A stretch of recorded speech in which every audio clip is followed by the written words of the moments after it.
With Charles and Andy, and we're going to talk about divorce. Yes, Andy, we picked a very difficult yet very real topic.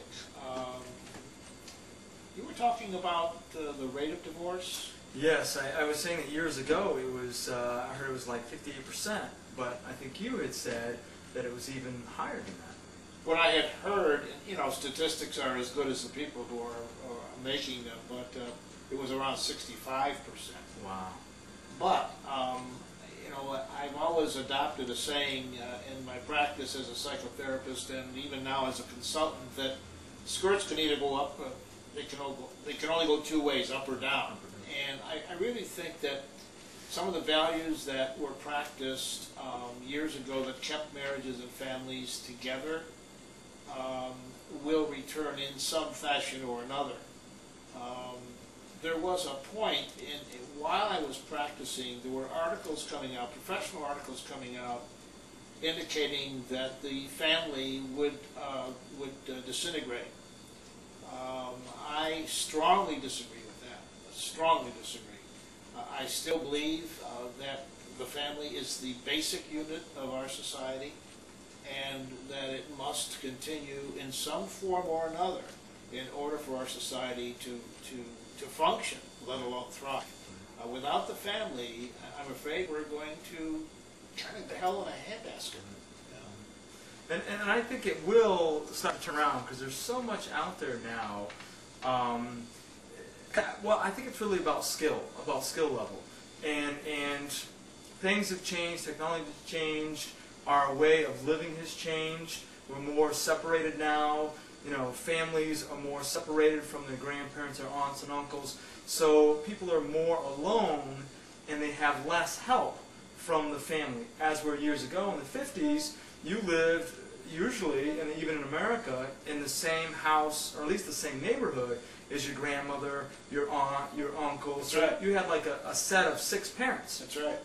And I think it was easier on the marriage and the family because there were so many people to teach you to, how to communicate, all these things. You had all these family members that have gone through all of it because your aunt and uncles and your grandparents and your great-grandparents had lived with their husband and wives for 50, 60 years, so they had all that great wisdom.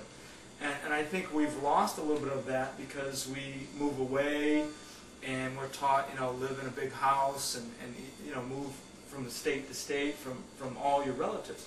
But I think that there's so many options out there, reading books, programs like this, DVDs, those kind of things, that teach skills of communication, that teach skills. I think, people think, well, it's morals and values that are going down. And sometimes when people get married, it can be that, because they say, well, we'll be married, in their vows until the love disappears.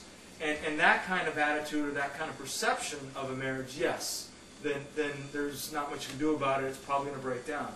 But if you go into the marriage saying, I'm committed, and I'm going to be with this person, and we're going to work things out, there's a lot of learning that you can do of all the skills, how women are different, how men are different, communication skills, really learning the skills how to keep a relationship new, exciting, and fun, and also communicative.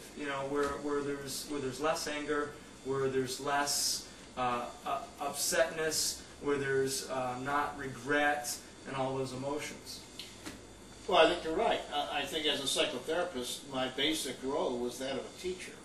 And I work with many marital and relationship with significant other kinds of relationships as well, and with families, with children and families. And the skills necessary to be able to keep the family together despite the distances. As an example, I have a daughter and a son-in-law and 2 grandchildren in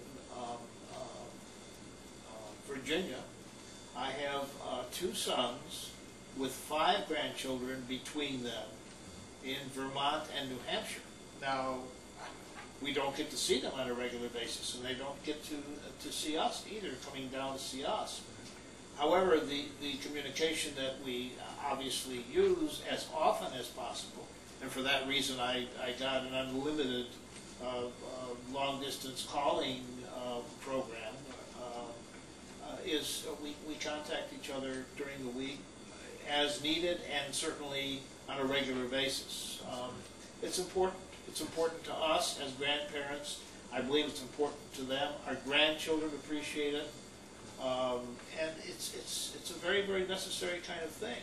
But communication, I think, that's an interesting topic in and of itself. And maybe we should do another DVD on just that alone.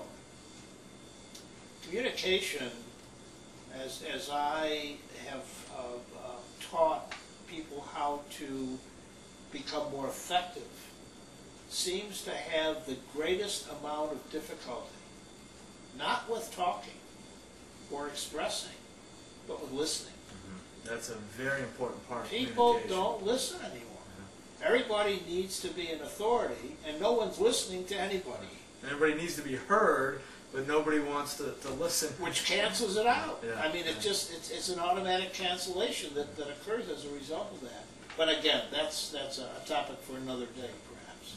But I think that's a really good point, that with communication we always think of speaking our piece or saying those things, but really one of the most important components of communication with your wife and husband is listening to them.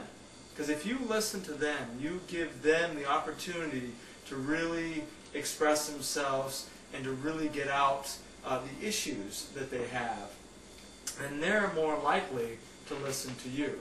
So I think that's a really important thing that you brought up. Years ago, I had an argument with an attorney who claimed that the basic reason for divorce, and he was a divorce attorney, by the way, was money, financial.